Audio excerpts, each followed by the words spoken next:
Selamat pagi, Ibu Guru dan teman-teman.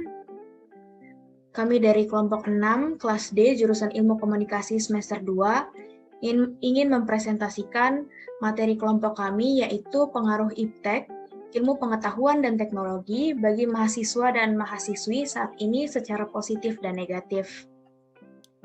Kelompok kami terdiri atas 15 orang. Yang pertama ada Simpson Immanuel Riwutadu, yang kedua ada Tiara Krista Jawa, yang ketiga ada saya sendiri, Fania Daniela Bunga, yang keempat ada Fiandro Tikawanda, yang kelima ada Fikriani Natonis, yang keenam ada Williardi Kevin Viala, yang ketujuh ada Willy Jessica Miramangi, yang kedelapan ada Winry Mesak, yang kesembilan ada Yaner Naimanu, yang ke-10 ada Yongki Tabik, yang ke-11 ada Yeri Fatu, yang ke-12 ada Sweet Salzuki, yang ke-13 ada Ekalina Sopi Jerunaki, yang ke-14 ada Evelyn Novi Rapeni, dan yang terakhir ada Fiona Junifer Adu. Tapi tidak semua kami ikut presentasi hari ini, karena ada beberapa orang yang masih terkendala dengan jaringan.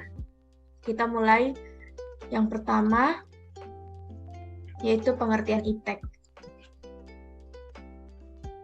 Baik, materi yang pertama adalah pengertian IPTEK. IPTEK adalah singkatan dari Ilmu Pengetahuan dan Teknologi, yaitu suatu sumber informasi yang dapat meningkatkan pengetahuan ataupun wawasan seseorang di bidang teknologi. Dapat juga dikatakan definisi IPTEK ialah merupakan segala sesuatu yang berhubungan dengan teknologi, baik itu penemuan yang terbaru yang bersangkutan dengan teknologi ataupun perkembangan di bidang teknologi itu sendiri. Oke, baik. Yang berikut pengertian IPTEK menurut para ahli. Yang pertama, menurut Purbawajah Harahap. Menurut Purbawajah Harahap, IPTEK adalah ilmu pengetahuan tentang teknik yang dapat membuat manusia terpacu untuk mengetahui seluk-beluk bidang industri. Oleh sebab itu, hasil IPTEK lebih sering dikaitkan dengan kegiatan pabrik atau industri. Selain itu, berkat adanya IPTEK, manusia dapat mengerjakan beragam pekerjaan dengan lebih praktis. Yang kedua, menurut Naisbitt. Menurut Naisbitt, IPTEK adalah benda atau peralatan yang memiliki wujud berbeda dengan manusia. Selain memiliki wujud yang berbeda dengan manusia, IPTEK berfungsi sebagai pembantu pekerjaan manusia. Hasilnya, manusia tidak perlu menyelesaikan pekerjaannya dengan menggunakan tangan secara langsung. Yang ketiga, menurut Miarso. Menurut Miarso, IPTEK adalah usaha yang dilakukan oleh manusia untuk dapat menghasilkan suatu hal yang bernilai lebih. Contohnya, sebuah pekerjaan yang biasanya dikerjakan dengan target standar dapat melebihi target yang sudah ditentukan dengan adanya IPTEK. Memanfaatkan IPTEK dapat sangat menguntungkan, khususnya dalam bidang produksi.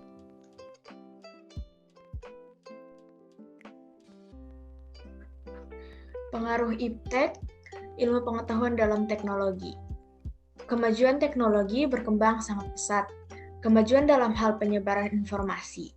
Dahulu, media yang digunakan untuk menyebarkan informasi hanyalah sebatas media cetak seperti koran dan poster.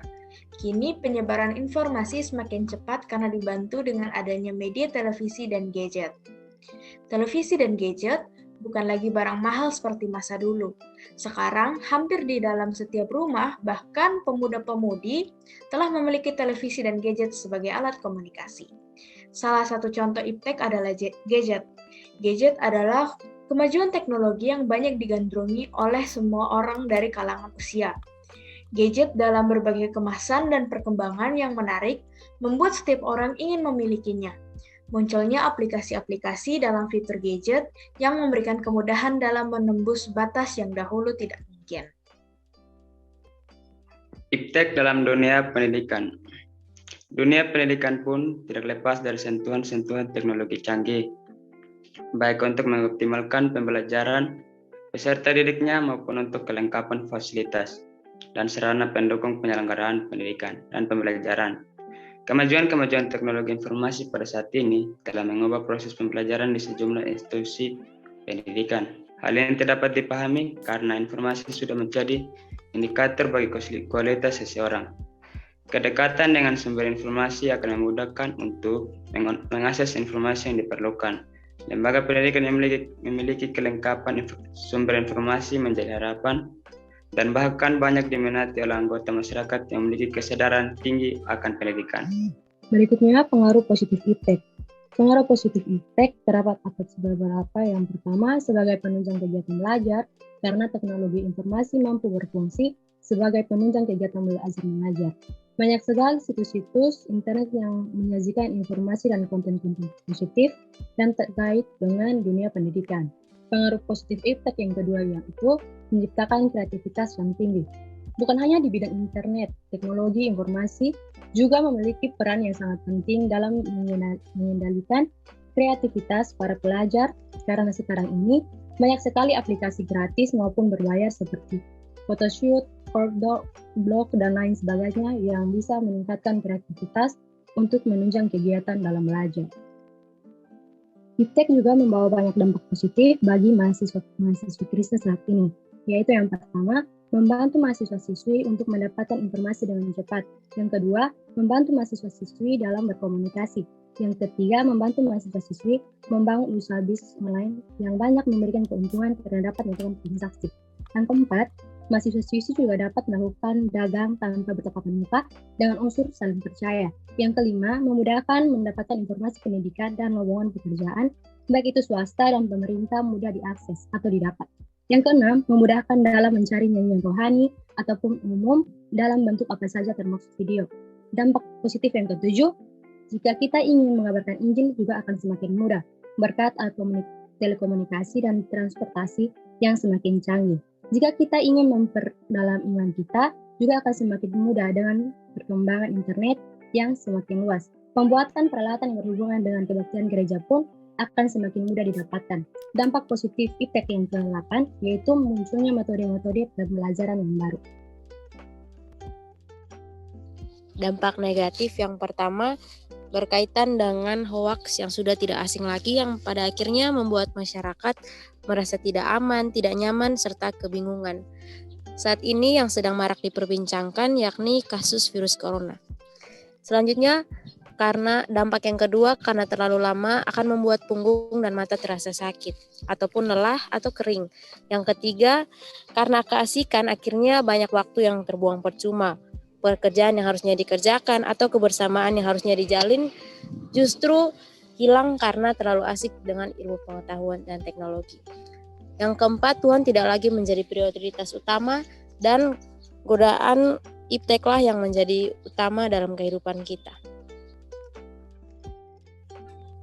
Yang kelima, mengakibatkan timbulnya sikap tinggi hati. Yang keenam, mengakibatkan timbulnya kesenjangan sosial dalam beragama. Ketujuh, dapat menimbulkan sikap egois. Dan yang kedelapan, penggunaan handphone di dalam kelas atau gereja saat ibadah yang tujuan pertamanya membuka aplikasi Alkitab, namun lama-kelamaan membuka aplikasi lain seperti FB, WA, IG, Pet, dan lain-lain.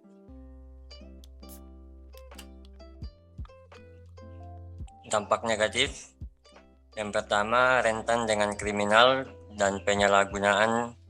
Dampak negatif yang paling berbahaya utamanya adalah jika pelajar menyalahgunakan teknologi untuk berbuat negatif, karena sangat mudah sekali untuk mengakses situs-situs yang bertentangan dengan agama ataupun etika.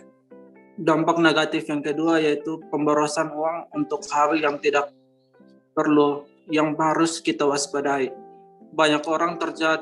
Banyak sekali terjadi pada pelajar yang kecanduan dengan game online, karena game online merupakan salah satu hiburan yang tidak mendidik dan dapat merugikan, karena mereka harus untuk membeli pundi-pundi poin untuk meneruskan ke misi selanjutnya, dan ini tentunya akan mengurus uang saku mereka. Baik sikap mahasiswa Kristen dalam menghadapi iptek. Sikap dalam menghadapi perkembangan iptek. Bagaimana seharusnya orang Kristen menyikapi perkembangan iptek? Apakah kita harus menerima iptek dengan tangan terbuka? Ataukah kita harus menolak iptek demi pemeliharaan iman kita kepada Yesus Kristus? Menerima atau menolak, menurut Amsal 1 ayat 5 menjelaskan, baiklah orang bijak mendengar dan menambah ilmu dan baiklah orang yang berpengertian berperoleh bahan pertimbangan.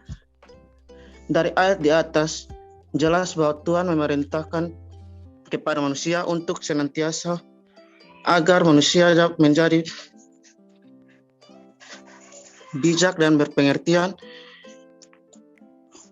Ilmu dan pengertian yang kita dapat haruslah dimanfaatkan, kepandaian, kecerdasan, dan talenta yang dianugerahkannya bagi kita. Allah tidak pernah melarang penggunaan iptek, dan menolak iptek berarti melanggar firman Tuhan. Tetapi yang terpenting dalam hal ini ialah bagaimana kita memanfaatkan iptek itu dalam terang firman Tuhan. Dalam Kejadian 1 ayat 27-28, Allah memberikan manusia suatu amanat ilahi atau mandat budaya, yaitu menaklukkan alam semesta. Untuk dapat menaklukkan alam semesta, manusia membutuhkan pengetahuan. Manusia harus mampu untuk memeriksa alam serta mengambil satu tindakan yang tepat bagi kesejahteraan alam semesta. Untuk itu, manusia perlu ilmu pengetahuan. Jadi, ilmu pengetahuan bukanlah musuh bagi orang Kristen, melainkan sebagai jalan untuk lebih mengenal dan mendekatkan diri kepada Tuhan. Apabila manusia dapat memanfaatkan ilmu pengetahuan sebagai saluran beribadah untuk memuji dan memuliakan nama Tuhan. Sekian dan terima kasih. Baik, kita telah mendengarkan penjelasan materi mengenai ilmu pengetahuan dan teknologi, beserta dampak positif dan dampak negatifnya bagi kita semua sebagai mahasiswa dan mahasiswa Kristen, dan juga apa sikap yang harus diambil mahasiswa dan mahasiswi Kristen dalam menghadapi iptek tersebut. Jika diambil satu kesimpulan, iptek merupakan salah satu perkembangan ilmu pengetahuan dan teknologi yang akan terus berkembang. Sikap kita sebagai mahasiswa dan mahasiswi Kristen adalah menerima dan mempelajarinya, tapi tidak kecanduan atau tidak berlebihan. Mungkin demikian hasil presentasi dari kelompok kami. Jika ada kesalahan, kami mohon maaf. Shalom dan terima kasih banyak.